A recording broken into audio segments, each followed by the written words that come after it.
How to transfer money from bank account to Robinhood. Initiate your first deposit by clicking on the buying power button.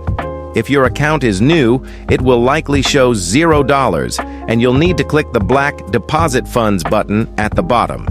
This will open the screen where you can start the transfer. If you have multiple accounts linked, you can choose the account to use by clicking under the From section, or leave it as is if it's the one you want by default.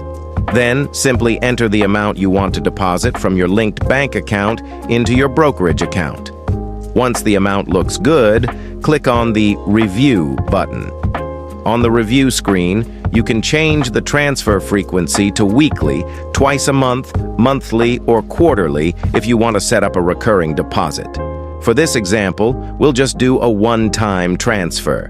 Click the Transfer button at the bottom to proceed. A confirmation screen will show that the deposit has been initiated and it's expected to complete in about 6 days, considering the weekend. As a Robinhood user, you'll have access to instant deposits of up to $1,000, meaning you can invest before the funds officially arrive. However, be sure that you have the necessary funds in your bank account to avoid a reversal, as this could affect your access to instant deposits in the future. If you liked the video, give it a like and subscribe.